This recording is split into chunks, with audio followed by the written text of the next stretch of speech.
This morning, Paula Deen went on the Today Show saying she was not a racist and that the one time she ever used the N-word was after she was robbed at gunpoint. Take a look. You have never used the N-word other than that one occasion. No, it's just not a part of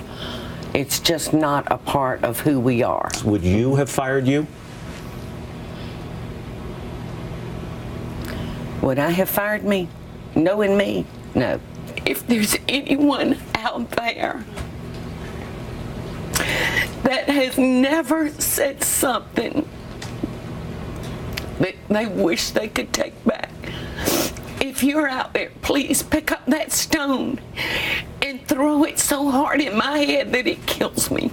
Please, I want to meet you. Can I just go ahead? Yeah, I was just going to say, you know, this is an apology tour, and you know, listen, I've said stuff. You know, stuff has come out of my mouth, and I know it can happen. But I just wanted to read this. The author Anne Rice, who is from New Orleans, defended Paula Deen. I just want to read what she said because she brought in another aspect of it. She said, "It's so easy to persecute an older, overweight, unwise, crude, ignorant woman who may very well be a good person at heart, who has achieved a great deal in her life." Wait. She said, "It's so easy to vilify her and destroy her life. Woe to anyone today who is not slender, young, clever, and politically correct." What do you feel about that? Anything to do with anything. And I think as far as what you say about, you know, yes, we've all said things, but I think the problem here is not just the one thing. No. It's you know, because we don't just say you're a racist for one thing. It's things that you've done that don't match up. It's like not only that, but you said you wanted to throw a plantation-style wedding. Yeah. You've taught your kids not to use the N-word in a mean way. You know, so it's people bringing cases to you that say, look, you've been discriminated against me, that's right? not the issue. It's just she kind of prefabricates also because but we've been talking about this for days. She's apologized. She's cried. Apologize because you're losing money? Yeah. Or that's not apologize because you're really sorry? Well, here's what she said. Let me just take her at her word, okay? She says that she's apologized. She says that she doesn't do that. That's not in her heart. That's not the person she is. Can we let her move on? Or that's if you take her at her word and you believe it. I like to give people the benefit of the doubt. Even if she was wrongly saying it, right? I think at some point that there has to be.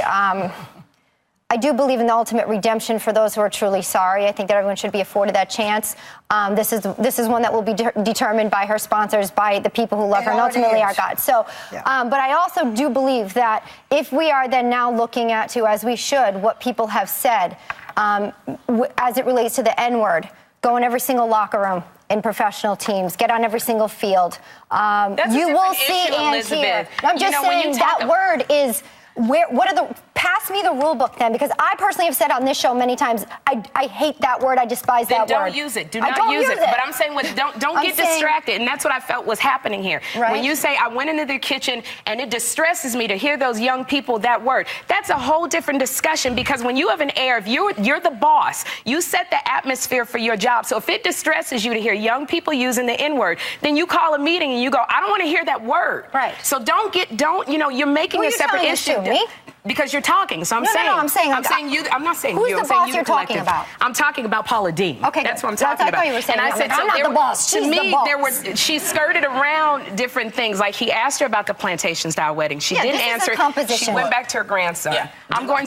Are you contrite and are you sorry? Deposition. Can I just make this one point? Yeah. In her deposition, she said she's used the N-word since then many times. Then to Matt Lauer, she said I never did. So she's made, which is the truth. The bottom. Well, one you're under oath and one you're not. So that means you get to. So what's the truth? What we're discussing here is her career over? Some of her sponsors have dropped her. Some have not. She has a lot of fans. She has apologized. She was on the air this morning apologizing and crying. Can she move on? Are we going to? Actually, no. I don't think she can move on yet. Okay. That's what I was going to. That was what I was trying to. That was. No, I don't know if it's another week. I don't know what it is. And what I was starting to say say was, you know, as someone who has stepped in it more than once, sometimes it takes people a long time to say, okay, I'm okay with you now. You made it, you know, you messed up. I think they're trying to figure out. I think people are feeling it out and watching it and going. It's going to take some time. It's going to take some time. You know, I watched it, and there were some things I felt she kind of skipped around, and she, you know, when he would ask her a question, instead of answering it, she would turn to the camera and start crying. And I'm going, but you never really answered the question, Paula. Well, because he was pressing her about whether she was sorry because she was losing all this money. Well, and then she kept going back to But how can anybody ever know why somebody apologizes? So all you can go by is your gut.